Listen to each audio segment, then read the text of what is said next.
একটা না দিক নিদিক দৌড়াতে দৌড়াতে হাঁপিয়ে উঠেছে অরু। শেষমেশে আর দৌড়াতে না পেরে রাস্তার মাঝে হাঁটুতে দুহাত ভর করে দাঁড়িয়ে পড়লো ও। হাঁপাতে হাঁপাতে পেছনে তাকিয়ে খুব সাবধানে পরখ করে নিল রাস্তার অদূর পর্যন্ত।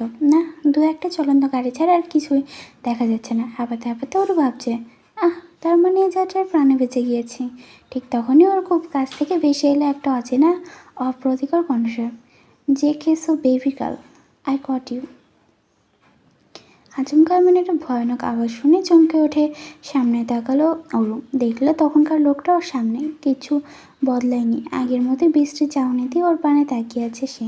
হুট করে আবারও ওই লোকটাকে দেখে অকনখাত লাফিয়ে ওঠে পেছনে পিচ ঢালার রাস্তায় হুমড়ি খেয়ে পড়ে গেল অরু। শুষ্ক ঢোক গিলে চারপাশে চোখ বুলিয়ে বুঝতে পারলো এতক্ষণ দৌড়াতে দৌড়াতে ঘুরে ফিরে গোলকধাঁধার মতো আবার আগের জায়গাতেই ফিরে এসেছে ও। নিজের মূর্খামির ফলস্বরূপ আরও একবার ফেসে গেল ওরু। কত করে বলেছিল আমি এগিয়ে দিয়ে আসি, অথচ ওরও শোনেনি। আর এখন সামনে মৃত্যু খেলা করছে ওর, এছাড়া তো কোনো উপায় নেই। লোকটা ধীরে ধীরে এগিয়ে আসছে অরুর দিকে। অরু যে উঠে দাঁড়িয়ে আবারও দৌড়ে পালাবে সেই শক্তি নেই ওর শরীরে। উল্টে হাত পা কণ্ঠ সব কিছু রোধ করে রেখেছে এক অজানা আতঙ্ক। ওরকে ভয় পেতে দেখে লোকটা খিক খিক করে হেসে উঠল। অ্যান্ডেল কিল ইউ প্রিন্সেস। ওর এবার ঠোঁট চেপে ঢুকরে কেঁদে উঠল। কাঁদতে কাঁদতেই দু হাত ভর করে পেছাতে লাগলো কুচকুচে পিচ ঢালার রাস্তা ধরে। তবে লোকটার গতিবেগ ছিল দ্বিগুণ।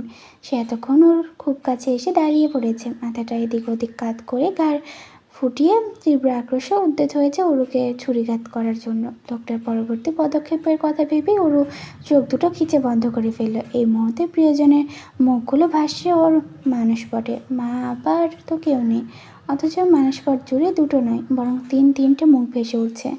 মা আবার সবশেষে জাহাঙ্কৃতিক চৌধুরী, ওর স্টেপ ফাদার, যে ওকে সবসময় তুচ্ছ তাচ্ছিল্য করে সবার কাছে বাড়ির চাকর হিসেবে পরিচয় দিয়ে বেড়ায়, ওর গায়ে হাত তোলে, ওকে শীতের রাতে ঘরে থেকে বের করে দেয়, মাঝ রাস্তায় গাড়ি থেকে নামিয়ে দেয়, হুটহাট রেগে গিয়ে সবার সামনে অপমান করতেও দুবার ভাবে না। অথচ এই মুহূর্তে হৃদয়টা তাকে ঘৃণা করতে চাইছে না। মনে হচ্ছে কৃতিক নিজেকে ঠিক যতটা খারাপ প্রমাণ করতে চাই ততটাও খারাপ সে না।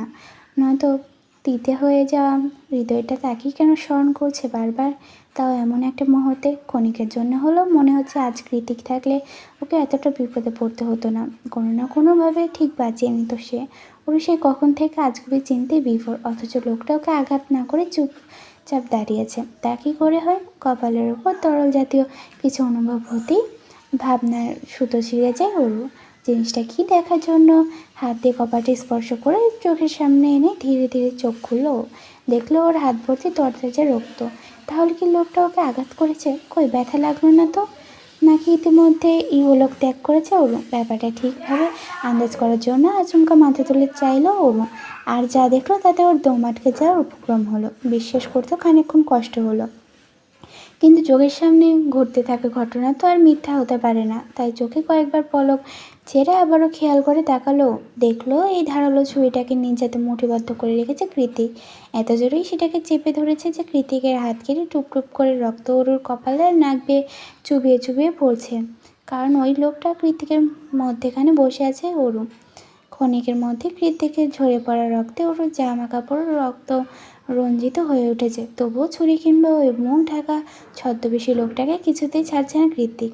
এক পর্যায়ে ওরু সচকিত হয়ে উঠে দাঁড়িয়ে কৃতিকের ছুরি চেপে ধরা হাতটা টানতে শুরু করলো। আর্তনাদ করে কাঁদতে কাঁদতে বলল, কী করছেন? এটাকে ছাড়ুন, আপনার হাত কেটে যাচ্ছে তো। কৃতিকের ওরুর কথায় কান নেই একটু। ও তো ওই লোকটার মুখোশ উন্মোচনে ব্যস্ত। এক পর্যায়ে টানতে টানতে লোকটার মাংকি টুপিটা খুলেই ফেললো ওরু। এইভাবে নিজের ছদ্মবেশ খুলে যেতেই লোকটা নিজের ছুরি আর টুপি ফেলে রেখে দু হাতে মুখ ঢেকে তড়িৎ গতিতে দৌড়ে পালালো। লোকটা পালিয়ে যাচ্ছে দেখে কৃতিক তীক্ষ্ণ দৃষ্টি নিক্ষেপ করলো সেদিকে।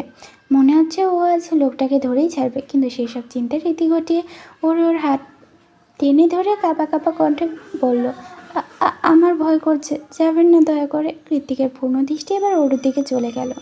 যেই মুহূর্তে ওর রক্ত মাখামাখি হয়ে দাঁড়িয়ে আছে, রক্তে ভেজা ওরকে দেখে কৃতিকের চোখ জ্বলে উঠল। কপাল তৈরি হলো দুশ্চিন্তার কয়েকখানা ভাঁজ। ও দ্রুত হাতে ওর বাহু চেপে ধরে এদিক ওদিক ঘুরিয়ে দেখতে দেখতে আহত সুরে শুধালো, কোথায় লেগেছে তোর? এত রক্ত কেন? ওর কাঁদতে কাঁদতে বিস্ময়ে বিম্মত হয়ে জবাব দিল, এগুলো আপনার রক্ত, হাত কেটে গিয়েছে আপনার, ভুলে গেলেন?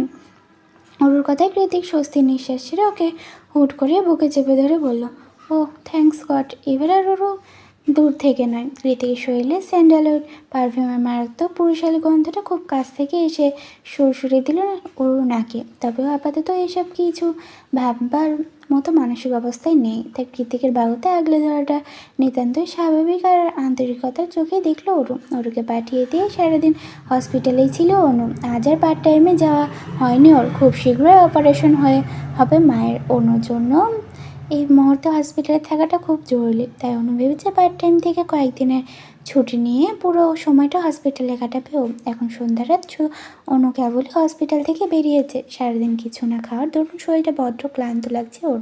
হসপিটাল থেকে কিছু দূর হেঁটে গেলেই একটা গ্রোসারি শপ পাওয়া যায়। অনু হাঁটতে হাঁটতে গ্রোসারিতে গিয়ে কিছু খাবার কিনে নিল। তারপর গিয়ে বসলো রাস্তার পাশে একটা খালি বেঞ্চিতে। সেখানেই বসে খেতে আরম্ভ করলো শুকনো খাবারগুলো। ওর মনটা আজ বড্ড ফুরফুরে, সেই সাথে ভেতরটাও হালকা লাগছে কয়েকগুণ। মনে হচ্ছে এতদিনের কষ্ট ও পরিশ্রম ত্যাগ কোনোটাই বিফলে যায়নি। অবশেষে সব কিছু ঠিকঠাক হওয়ার দ্বারপ্রান্তে পৌঁছে গিয়েছে ওরা।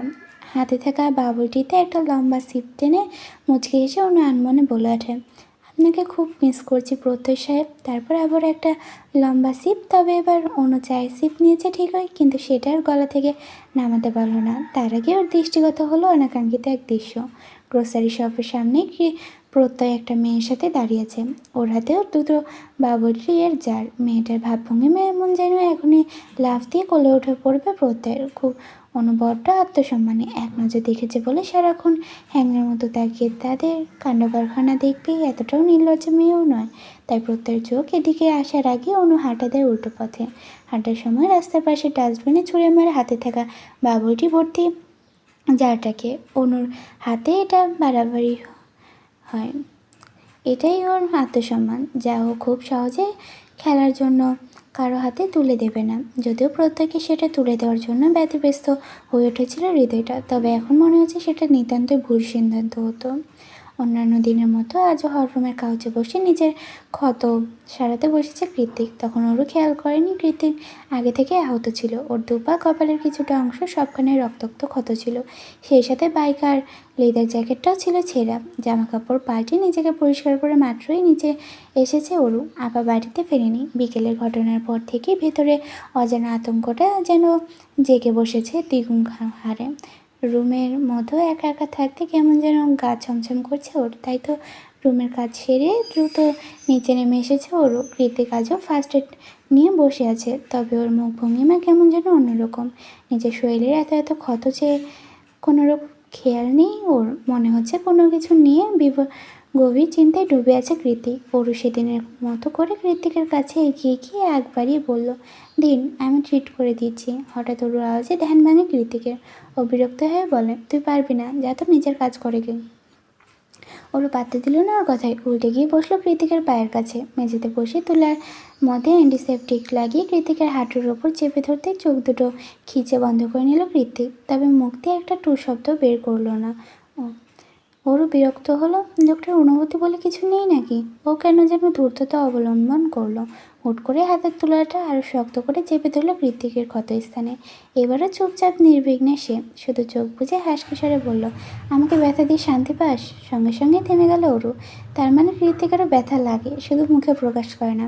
ও পুনরায় অ্যান্টিসেপটিক লাগাতে লাগাতে বলল, কী কটা ব্যথা পেলেন? কৃতিক জবাব দেয়, just a minor bike accident. বাইকে আপনার এত আসক্তি, এত ব্যথা পাওয়ার পরেও বাইক রাইডিং ছাড়েন না? কৃতিক চোখ ঠোঁট কামড়ে একটু হেসে বলে, তোর থেকে বহুগুণ কম। তাহলে ভাব তোকে কীভাবে ছাড়ি। পায়ের ক্ষতগুলোতে অল টাইম ব্যান্ডেজ লাগিয়ে দিয়ে কৃতিকের পাশে বসে ওর হাতটা দেখতে দেখতে ওরু বলল, কি বললেন শুনিনি? নাথিং। আমি যখন কথা বলি তখন কান কোথায় থাকে তোর? ওর ঠোঁট উল্টে বললাম, আমি ভাবছি হাতের ক্ষতটা অনেক গভীর, এটা আমি কিভাবে ব্যান্ডেজ করব? দেখে তো মনে হচ্ছে সেলাই লাগবে। কৃতিক নিজের হাতটা ছাড়িয়ে নিয়ে বলল, না পারলে দূরে সর। নিজেই তো পাকামি করে এসেছিস সাহায্য করতে, এখন বলছিস পারবো না। আমি বলেছিলাম আসতে।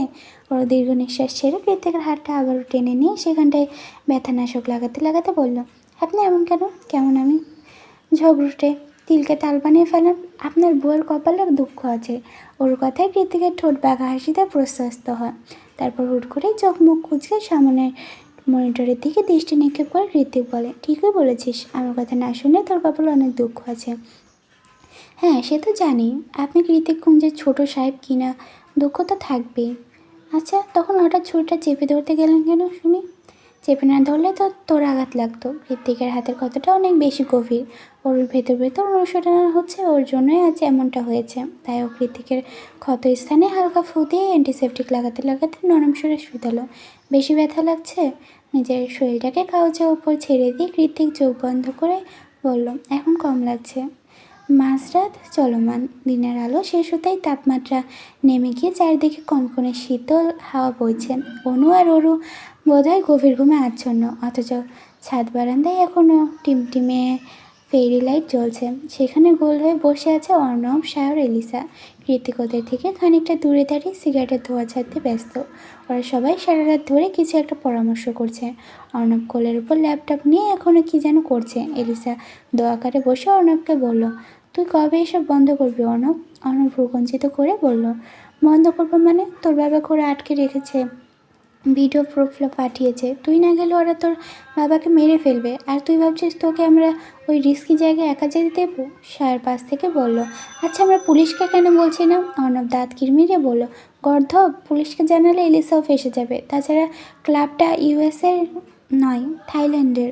ওদের বাকবিততার মাঝে কৃতিক না ঘুরেই বলল, অর্ণব প্রাইভেট জেট বুক কর, ওর ফ্লাইট ফোবিয়া আছে, ওকে নিয়ে বিজনেস ক্লাসে যেতে পারবো না। আশুজের শেষ সীমানায় গিয়ে সায়র, অর্ণব, এলিসা সবাই একই সুরে বলল, অরু? তীরের ছিলার মতো এক রোজিয়ে কৃতিক জবাব দেয়, ইয়েস অরু। সায়র ব্যতিব্যস্ত হয়ে বলল, লাইক সিরিয়াসলি জেগে, আমরা একটা মিশন নিয়ে থাইল্যান্ড যাচ্ছি আর তুই সেখানে বিপদের মধ্যে অরুকে নিয়ে যাবি? আমি যেখানে থাকবো সেখানে ওর কোনো বিপদ নেই। এলিসা শুধালো, কিন্তু হঠাৎ অরুকে এভাবে? কৃতিক সিগারেটের শেষ অংশটা পায়ে পিষ্ট করে দাঁত চেপে বলল, yesterday someone drive to attack her. এটা এবারও সবাই তার স্বরে বলল। কি? কৃতিক হেসে চোখ মাথা নাড়িয়ে বললাম, ঠিকই শুনেছিস। কাল ওই বাস্টারটার ভাগ্য ভালো ছিল যে আমি উইক ছিলাম। তবে চিন্তা নেই, খুব শীঘ্রই নিষ্কর্ম ফল ভোগ করবে সে। কিন্তু এই মুহূর্তে আমি অরুকে একা রেখে দেশের বাইরে গিয়ে কিছুতেই নিশ্চিন্তে থাকতে পারবো না। কিন্তু অনু, ওর ওপর কোনো অ্যাটাক আসবে না তার কি গ্যারান্টি? এলিসার প্রশ্নের জবাবে কৃতিক বলে, অনুচিন্তার কারণ নেই, কারণ ও বেশিরভাগ সময় হসপিটালে থাকে। তাছাড়া প্রত্যয় থাকতে অনুর সাথে খারাপ কিছু হওয়ার চান্স নেই। এতক্ষণ পর স্যার উচ্ছ্বাসিত হয়ে বলল, ভালো হবে, তোরা তাদের মিশন ফিশন শেষ করবি, সেই ফাঁকে আমি আর ওরও একটু ব্যাংককের সমুদ্র বিলে সেরে আসবো। Not a bad idea. তৎক্ষণাৎ ওর পচাংশদেশ বরাবর লাথি মেরে কনকনে বরফ শীতল ঠান্ডা পানিতে ফেলে দিয়ে ঠোঁটের কোণে একটা কপটার মিশ্রিত হাসি ঝুলে কৃতিক বলে, no chance bro, she is mine. আমেরিকার আবহাওয়া মানে আধুনিক ভাষায় মুড সুইং। এদেশে আলাদা করে বর্ষা মৌসুম নামে কিছু নেই বলে পুরো বছরে যখন তখনই প্রকৃতি ধারণ করে তীব্র বর্ষারূপ। বিশেষ করে শীতে প্রকাণ্ড কুয়াশা আবৃত ধরণীকে আরও খানিকটা শীতল কনকনে ঠান্ডা জলে ভিজিয়ে দিতে নেমে আসে এক পশলা ঝুম বৃষ্টি। আজও তেমন করে অপ্রত্যাশিতভাবে প্রকৃতিতে হানা দিয়েছে তীব্রাকার বর্ষাকাল।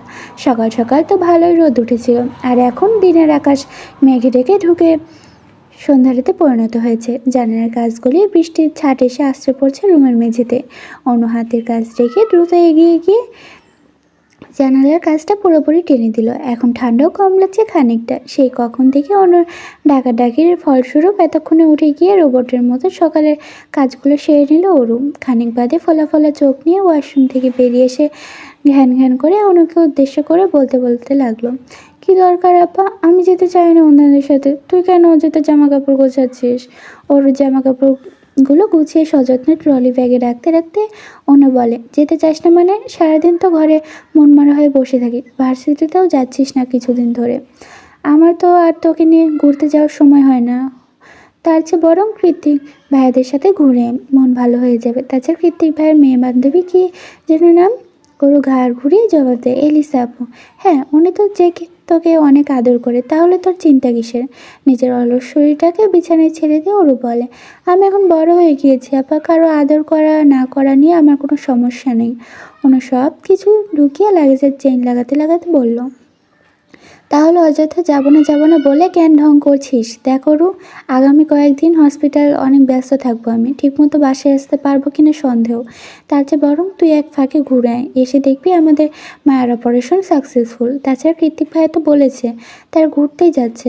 ওর মুখ ফুটে আর জবাব দিল না, শুধু মনে মনে ভাবলো সমস্যাটা তো ওই কৃতিক ভাইকে নিয়ে। সে তো লিসা আপু টাপু কাউকেই মানে না, আর এখন এত দূরে তার সাথে গেলে তো মাথার উপর উঠে তাণ্ডব নৃত্য চালাবে, কথার মাথায় উঠাবে আর বসাবে, সারাক্ষণ অর্ডার আর হুকুম।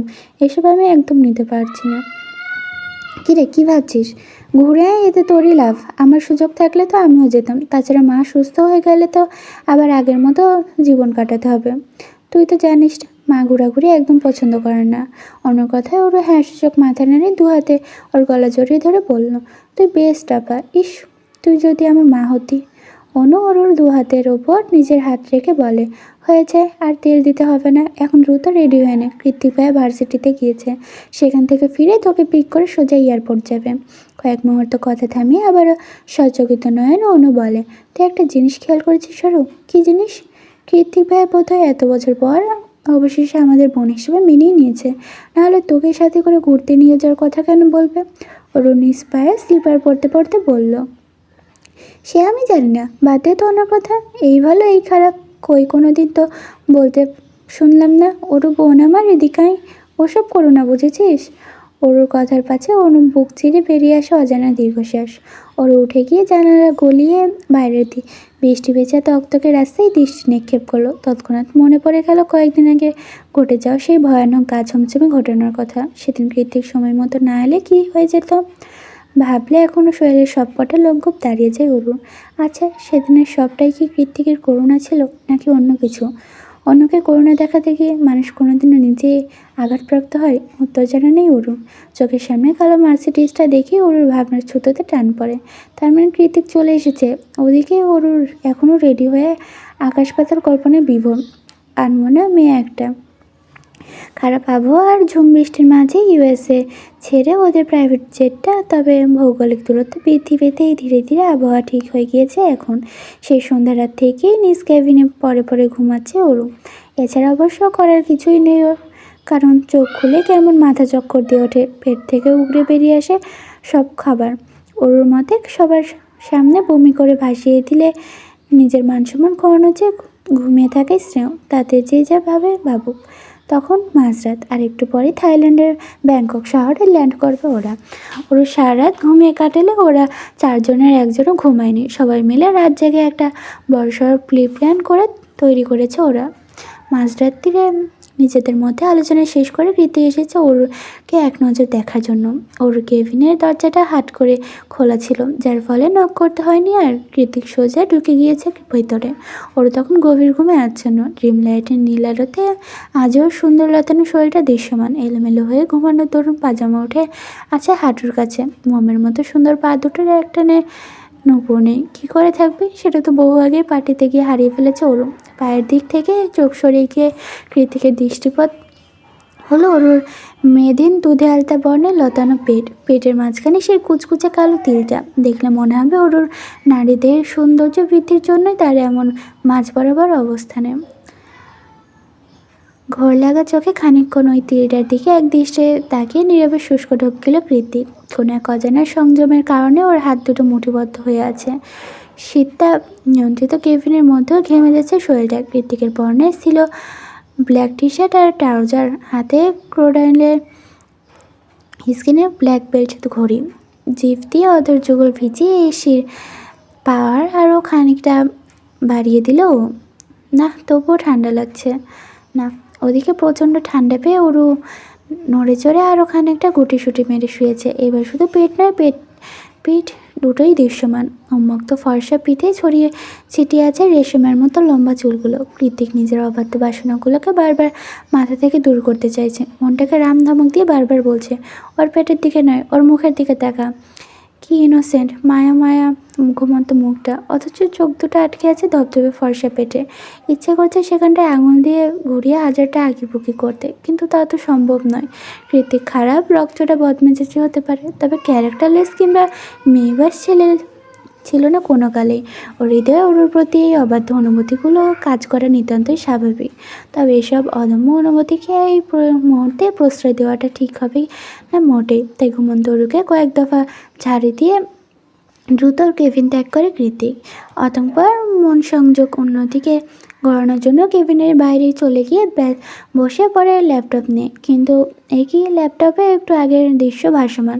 কৃতিক তৎক্ষণাৎ ঠাস করে ল্যাপটপ বন্ধ করে ঘাড় ঘুরিয়ে তাকালো। ছোট্ট জানালা ভেদ করে টিমিটে ঢাকা আকাশপানে। তখনই একজন কেবিন ক্রু এসে খুবই নমনীয় সুরে শুধালো, স্যার ঘণ্টাখানেকের মধ্যেই ল্যান্ড করব আমরা। কোনো কোল্ড ড্রিঙ্কস অথবা স্ন্যাক্স খাবেন? পেট। কৃতিকের কথাটা ঠিক বোধগম্য হলো না লোকটার। তাই তিনি পুনরায় জিজ্ঞেস করলেন, মানে স্যার কী খাবেন? কৃতিক বিরক্ত হয়ে জানালো থেকেও চোখ সরিয়ে বললাম তো পেট খাবো। কৃতিকের জবাবে লোকটা ভেবেচোখে খেয়ে ওর দিকে আশ্চর্য দৃষ্টি নিক্ষেপ করে দাঁড়িয়েছে। লোকটার কিংকর্তব্যবিমূঢ় চাহনি দেখে এতক্ষণে কৃতিকেরও বোধগম্য হলো যে ওর জিহ্বায় স্লিপ কেটে ভুল জায়গায় ভুল কথা বলে ফেলেছে।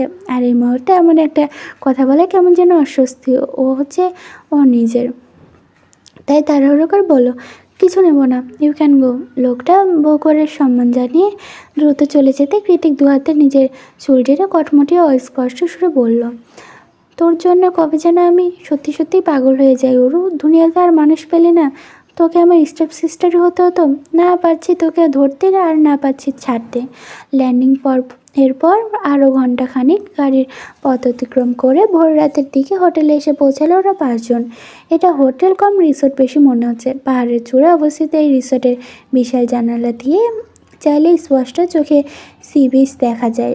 সেই সাথে অপার প্রাকৃতিক সৌন্দর্য তো আছে। ওরা 2টা ভিলা বুক করেছে, একটাতে 2টো রুম, অন্যটাতে পাশাপাশি 3টা। কিন্তু কে কোন রুমে থাকবে সেই নিয়ে বাঁধল বিপত্তি। এলিসা কিছুতেই অর্ণবের ধারে কাছে থাকবে না। ওদিকে এলিসার মতামতে অর্ণবের ঘোর আপত্তি। এলিসার পাশের রুম ছাড়া কিছুতেও অন্যের রুম গ্রহণ করবে না সে। সায়রদের লাভবারের মধ্যে থাকতে নারাজ। এদিকে কৃতিকও সায়রকে কোনো মতে ওর ধারের কাছে থাকতে দেবে না। শেষ পর্যায়ে কোনো উপায় না পেয়ে এলিসা অর্ণব আর সায়র রক পেপার সিজার খেলে রুম ভাগাভাগি করে নিল। ওর এখানে সবার চেয়ে ছোটো, তারপর কৃতিকের সাথে এসেছে, তাই নীরব দর্শকের মতোই যে রুমটা ওর জন্য বরাদ্দ হলো তাতে গিয়ে ঢুকে পড়লো। সারা রাতের জার্নিতে বড্ড ক্লান্ত লাগছে শরীরটা, এখন একটু ঘুমানো দরকার। তাই দেরি না করে কাপড় চোপড় ছেড়ে আবারও এক দস্ত ঘুমিয়ে নিল ওর।